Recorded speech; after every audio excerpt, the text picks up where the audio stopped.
It's the International Space Education Institute from Germany. They are the defending champs for the high school team. Hi, what is your name? Nadin, I'm Nadin from Germany, yes.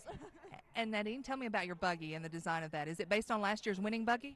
Yes, it's similar, but it's lighter, and yes, and this is the most important thing we have changed. And yes, we have a lot of cool things like the angle limiter, that it doesn't fall down and something like this, yes. How did you train for this race? Well, we did sport with Max, who was also our trainer. We were jogging and bicycle and so on. It was very good for our legs. And yes, also today we jogged on the park for the buses. Yes. You've already jogged today. Wow, it's not even 8 o'clock yet. I've barely had coffee. Well, good luck to you guys. We're glad to have you back, and we're going to let you get started racing here in just a second. Bill?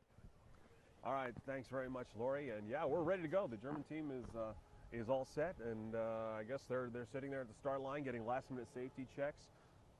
They're having to make sure they're all strapped in and safe. And one of the parts is they got to make sure that you see there's duct tape there on their shoelaces so that nothing gets caught in gears, anything like that. You see they're actually wearing tight-fitting clothing to make sure again that no pieces get caught in gears or any tires like that.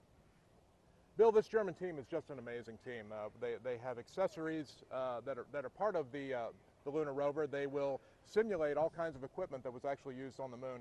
This team came out here with working equipment. They have a GPS system and other systems on their buggy which actually allow them to track as they race around the course. And so they're just the most innovative team that we've seen in many years. They've been here for 5 years now, this German high school team. Last year's winner with a time of 3:37.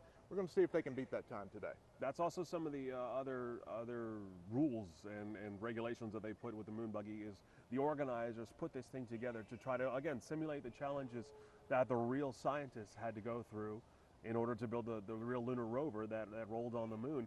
And that includes, you'll see there, something to the effect of a little satellite dish that sticks off to the side. That has to fold away as well, including little boxes with instrumentation Camera, of some instrument kind. panel, yeah. Flags that pop up sometimes, including you see they're small, but they even have the fenders there to protect that initially for the lunar rover design was to protect from the moon dust that was thrown up by the tires. Now it's interesting too because we always remind the teams these are not just cosmetic accessories. If they come off on the course, that's going to cost them points. There are penalties for various things that happen, including losing pieces of a moon buggy, and they call it a ground touch as well. If they have to actually physically get off their buggy to try to get it moving again, or if a chain breaks, that's one thing and they have to sit there. But if it just comes off and they're able to not get off to fix it, that is okay. That's not necessarily a penalty. It's just time against them trying to complete the course. Right, but at the same time, we absolutely don't want them trying to make those chain fixes in motion. Oh, no. We always want our teams to be safe and to take all necessary precautions to make sure that they come across the finish line intact as well. And some of them actually create new safety innovations, I should say, for their buggies that are recognized at the award ceremony. That's right, yes. We have just a number of awards, and Bill and I will talk more about those throughout the day, but safety awards, and of course we do give out the award for Best Crash, the Crash and Burn Award, which is quite often an entertaining part of the day. You might get a chance to see that today. It may happen tomorrow, we'll have to see. Thankfully, we've had nothing horrible happen. No major injuries, yeah. But it is pretty spectacular. I gotta say, when some of these buggies have got to realize that they take a turn quite a little bit too fast, it's possible they could roll. But that's also part of the safety consideration why they try to make it low to the ground and wide. Bill, when they got here last year, this German team took their moon buggy out and clocked it at top speed, and they passed 50 miles an hour in their moon buggy. Of course, they're not doing that on the track. Dennis Gallagher, who's one of our race organizers, said that the best buggies travel at roughly 15 miles an hour at the max.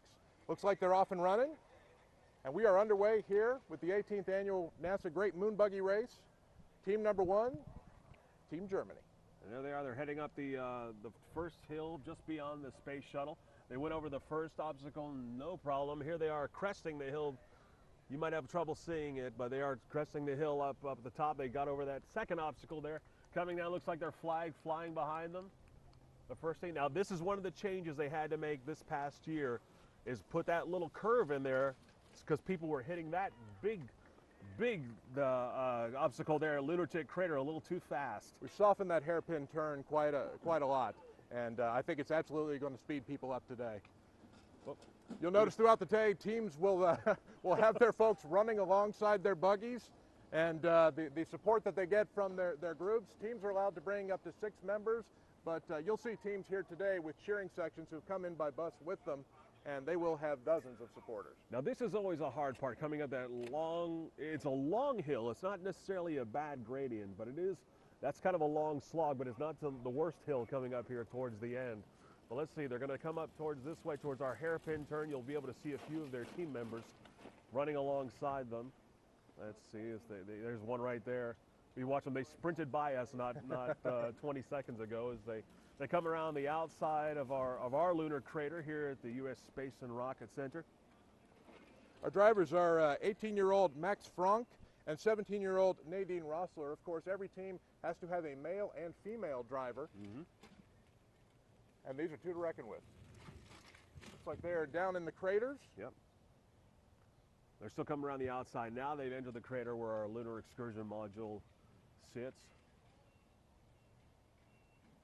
Wow, they're making a good time. This team has gotten faster and faster every year, Bill. Looks like they've just passed 2 minutes on the course. Off the top of my head, I can't remember the record time. Do you remember? The record time was from 2008. It was a team from Erie, Kansas, Erie High School. The top time on the modern course, we say, is 3 minutes 17 seconds. I think all these teams keep that number in mind. That is the goal to beat. Well, right now we're at 2 minutes 20.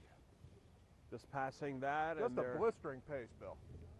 Yeah, not bad at all. Here they come down the stretch, close to where we are located here, the Marshall Television production truck, and coming by, they have yet to have a problem over any obstacle.